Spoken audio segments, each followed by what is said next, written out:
मुसलमानों की हक की लड़ाई जब आज सुप्रीम कोर्ट में लड़ी जा रही थी तो कोर्ट रूम में क्या कुछ हुआ ये आज हम आपको बताएंगे।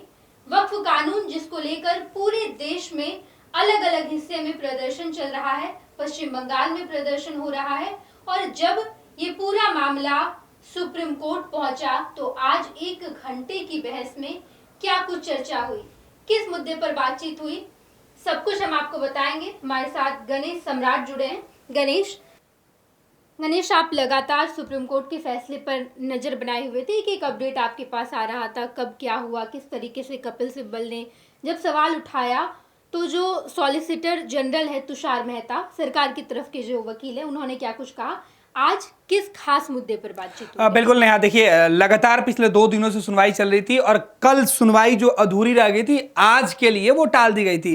वो भी तब ये आज के लिए वक्त निर्धारित किया गया था जब सरकार की तरफ से सुप्रीम कोर्ट में यह बताया गया कि उन्हें वक्त चाहिए कानून के बारे में बताने के लिए। तब चीफ जस्टिस जो थे और जो पूरी पीठ थी उन्होंने कहा कि आज 2 बजे हम फिर से पूरे मामले को सुनेंगे। और आज जब सुनवाई शुरू हुई तब सीधे तौर पर जो विपक्ष के अधिवक्ता हैं, जिन्होंने 70 जिन लोगों ने पिटीशन दायर किया, तो उनमें से जो प्रमुख अधिवक्ता हैं कपिल सिब्बल है, अभिषेक मनु सिंघवी है और जिस तरीके से कई ऐसे अधिवक्ता हैं, उन्होंने कहा कि अब इस मामले में अंतरिम जो आदेश है वो कोर्ट को दे देना चाहिए। इसी बीच सॉलिसिटर जनरल जो है तुषार मेहता, उन्होंने कहा कि अभी हमें और वक्त चाहिए कि हम सरकार की जो नीतियां हैं, जो कानून संशोधन किया गया जिस मकसद से इसे लाया गया है, उसके बारे में कोर्ट को स्पष्ट तौर पे बता पाए। इस बीच कोर्ट की तरफ से कई मुद्दे पर टिप्पणी की गई। कोर्ट ने कहा कि फिलहाल जो रोक है वो हम इस मुद्दे पर लगाते हैं, क्योंकि देखिए आज की सुनवाई बेहद खास रही नहीं है, क्योंकि आज सुप्रीम कोर्ट ने वक्त भले ही दे दिया हो सरकार को, केंद्र सरकार को भले, लेकिन सरकार के सामने कई ऐसे सवाल, जैसे कल भी कई ऐसे सवाल थे जिसमें सरकार फंसी हुई थी और उसका जवाब आज भी स्पष्ट तौर पर सरकार की तरफ से नहीं दिया जा पाया। और यही वजह है कि कोर्ट ने सीधे तौर पे कहा कि अभी जो बदलाव किए गए हैं वक्फ संशोधन कानून के बाद जो नया कानून बना है, ये अभी प्रभावी तरीके से लागू नहीं होगा। जिसमें प्रमुख जो चीजें थी, नियुक्तियां आप नहीं कर सकते हैं, जो कानून के पहले, वक्फ संशोधन कानून के पहले जो वक्फ की जमीनें थी, जो उसके कागजात थे, एज इट इज पोजीशन में रहेंगे। तो इस तरीके से 3 बिंदुओं पर कोर्ट ने सीधे तौर पे जो है वो जो टिप्पणी की है। और अब 1 सप्ताह का जो वक्त है वो तकरीबन दिया गया। अब देखना है कि अगले बार जब मई के महीने में जब पूरी जो बातचीत होती है, जब जजमेंट की बात होगी, तब क्या कुछ होता है। फिलहाल इधर से जो अपील की गई थी कि 70 याचिका की जो फाइल है वो लंबी हो जाएगी। कोर्ट ने कहा या बेंच ने कहा कि इस फाइल को इतना नहीं, जबकि एक ही तरह की ये सभी जगह से जो मामले हैं वो आए हैं, सभी याचिकाकर्ता एक ही बात कर रहे हैं, तो इनको कम करके जिन 5 बिंदुओं पर बातें की जा रही है, तो उन याचिकाओं को घटाकर 5 फाइलें ही सुप्रीम कोर्ट में लिस्ट किया जाए और उस पर सुनवाई किया जाए। बिल्कुल गणेश, जब आज तुषार मेहता और दूसरी तरफ कपिल सिब्बल और जितने वरिष्ठ एडवोकेट वहां पर मौजूद थे, सब बहस कर रहे थे, लेकिन 3-4 बिंदु पर जो खास बातचीत हुई है, खास बहस हुई है आज कोर्ट में, तो सॉलिसिटर जनरल ने 7 दिन का वक्त मांग लिया है।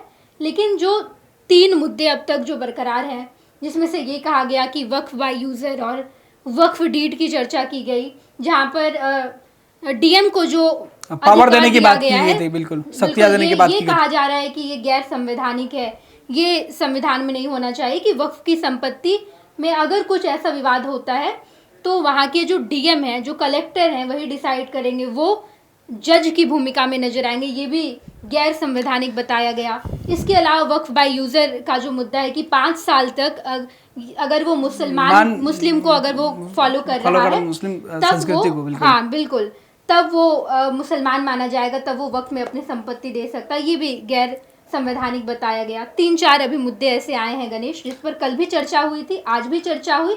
2 और मुद्दे आएंगे, जो 70 याचिकाएं होंगी, उससे और मुद्दे आने हैं। बिल्कुल नेहा, देखिए जो आज बात है उसमें प्रमुख जो अंश है उसकी हम चर्चा करना बेहद जरूरी है। यहाँ पर देखिए, वक्फ कानून को लेकर सुप्रीम कोर्ट ने अंतरिम आदेश दिया, नियुक्तियां रोकी, केंद्र से 7 दिन में जवाब मांगा गया है।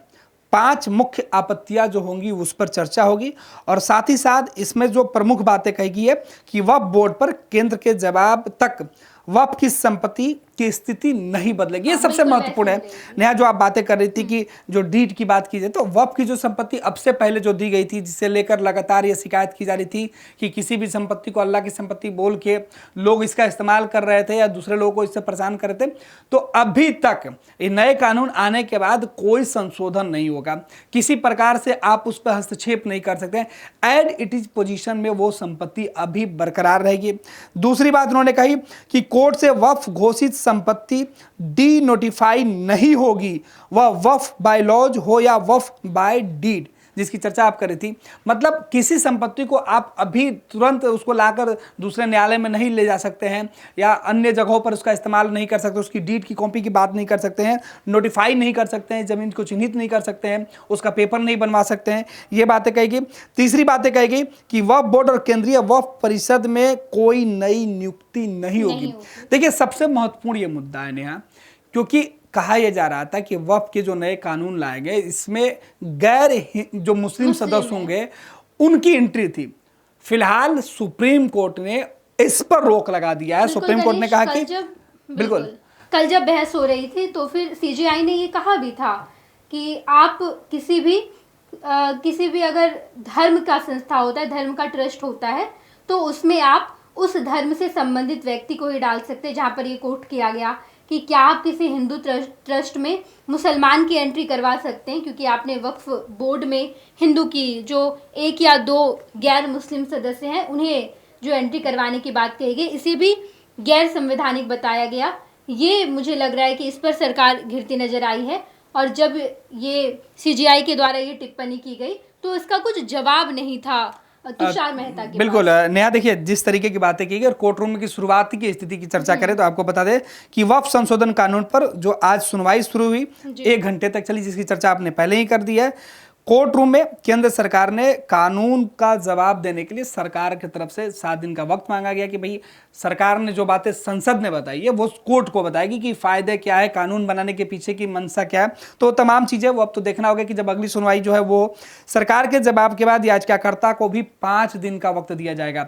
ऐसा नहीं है कि सरकार की तरफ से 1 सप्ताह का जवाब दे दिया गया, 7 दिनों में जवाब दिया गया और उसके बाद फैसला आ जाए।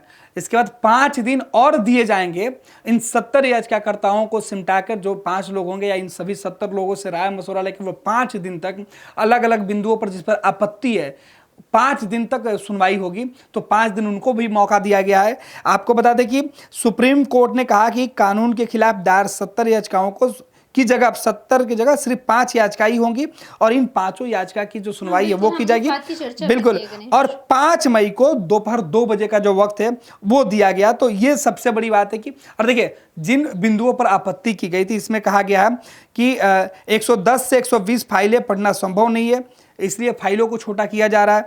साथ ही साथ सीजीआई ने कहा कि अब जो इस पूरे मामले में जो सॉलिसिटर जनरल हैं उनके तरफ से जो बातें कही गई और विपक्ष की तरफ से जो याचिकाकर्ताओं की तरफ से जो वकील हैं उन्होंने जो अपनी बातें रखी, कपिल सिब्बल हो या राजीव धवन हो या अभिषेक मनु सिंघवी या अन्य जो अधिवक्ता हैं, जो चाहते थे कि इस पूरे मामले पर एक अंतरिम ऐसे आदेश जो निकल जाए जो फिलहाल जो मुस्लिम समाज के जो लोग हैं जिनके मन में भय की स्थिति और पूरे देश के अंदर जो लोग प्रदर्शन कर रहे हैं या कलकत्ता की बात कर रहे हैं, तो जिस तरीके के तस्वीरें निकल के सामने ऐसे पर उनका भरोसा कोर्ट के प्रति बढ़े और इस मामले पर रोक लग जाए। फिलहाल कोर्ट ने इस दिशा में कोई ठोस कदम या टिप्पणी तो नहीं किया, लेकिन कोर्ट की तरफ से यह भरोसा जरूर दिखाया गया कि अगली सुनवाई में जो तैयारी सरकार की तरफ से होगी या फिर जो याचिकाकर्ता की तरफ से जो तैयारी होगी उसे पूरे इत्मीनान से कोर्ट सुनेगी, बेंच सुनेगा, उसके बाद ये फैसले होंगे। और सबसे बड़ी बात है नेहा कि जो चीफ जस्टिस हैं उनके लिए ये कार्यकाल बेहद अहम है, क्योंकि जब अगले 5 दिन की बात की जा रही है तो 5 मई के बाद उनका जो है सुनवाई शुरू होगा, 7 दिन इधर और 5 दिन उधर, तो उनके जो रिटायरमेंट के पहले की बात है। तो उस वक्त तक तस्वीरें किस तरीके से होती हुई भी देखना दिलचस्प होगा, क्योंकि उसके बाद फिर नए सीजीआई आ जाते हैं तो इस मामले को किस तरीके से देखा जाएगा। तो जो अभी संजीव खन्ना है वो चाहेंगे कि इस पूरे मामले को निपटा के ही जाए। फिलहाल पूरे देश की नज़र इस पूरे कानून को लेकर संसद पर जो फैसले आए थे संसद से, उस फैसले के बाद अब सुप्रीम कोर्ट पर टिकी हुई है कि अंतिम आदेश क्या कुछ होता है। और इस अंतिम आदेश के बाद देश भर में, हालांकि बीजेपी एक तरफ सुप्रीम कोर्ट में सुनवाई चल रहा है और बीजेपी देश भर में अपने लोगों को यह मैसेज देकर पूरे देश के अलग अलग जगहों पर जाकर प्रचार प्रसार कर रहा है कि इस कानून की जरूरत क्यों थी। तो दोनों तरफ से बातें की जा रही, विपक्ष सरकार को घेरने की कोशिश में, सरकार विपक्ष को आईना दिखा रहा है और मामला सुप्रीम कोर्ट में, और दूसरी तरफ बीजेपी इसे लोगों के बीच प्रचार प्रसार का सबसे बड़ा जो जरिया भी बना लिया है। तो ऐसे में अब कोर्ट के फैसले पर सबकी निगाहें टिकी रहेगी। नेहा, बिल्कुल, बहुत बहुत धन्यवाद गणेश हमारे साथ जुड़े और तमाम मुद्दे पर उन्होंने बात की कि किस तरीके से आज सुप्रीम कोर्ट में क्या कुछ हुआ, सीजेआई संजीव खन्ना ने क्या कहा और उसके बाद सॉलिसिटर जनरल तुषार मेहता का जो एक बयान खूब या फिर बहस के दौरान उन्होंने जो कहा है, ये बड़ा चर्चा का विषय है कि संविधान के द्वारा जो पास हो चुका है, जो कानून बन चुका है, इसे नहीं बदला जा सकता है, लेकिन जो असंवैधानिक होगा, जो भी बिंदु संशोधन के बाद जिस भी बिंदु पर बात हो रही है, अगर वो असंवैधानिक माना जाएगा तो उसे सुप्रीम कोर्ट बदलवाएगी। ये जरूर किया जा सकता है। पूरी देश की निगाहें इस वक्त सुप्रीम कोर्ट पर अड़ी हुई है, सुप्रीम कोर्ट पर लगी हुई है कि आखिर सुप्रीम कोर्ट फैसला क्या सुनाती है। हम आपको तमाम खबरों से रूबरू कराएंगे। आप देखते रहिएगा खुशबहार झारखंड। पनोरमा ग्रुप, जो सोचता है वो करता है, आपके अपने सपनों का आशियाना। ये लो, मुंह मीठा करो। आज मैंने अपना जॉब छोड़ दिया, अब हम पूर्णिया वापस जाएंगे। जॉब छोड़ दिया है? मतलब ये घर कैसे चलेगा? हम करेंगे क्या? और माँ बाबूजी क्या बोलेंगे? इसलिए मैं एक और मिठाई का डब्बा लाया। अपने बिजनेस के लिए लोन अप्रूव हो गया। अरे लोन अप्रूव हो गया वो तो ठीक है, लेकिन पूर्णिया में हम रहेंगे कहाँ? अपना घर भी तो नहीं है वहाँ। इसलिए तो एक और मिठाई का डब्बा अलग से लाया हूँ। हमने पूर्णिया में घर ले लिया है, पूर्णिया के ई होम्स पैनोरमा में। पूर्णिया में पैनोरमा ग्रुप लेकर आए हैं ई होम्स पैनोरमा। बड़ा घर, आलीशान जिंदगी और अत्याधुनिक सुविधाओं के संग। अरे अरे, अब क्यों मुंह मीठा करवा रही हो?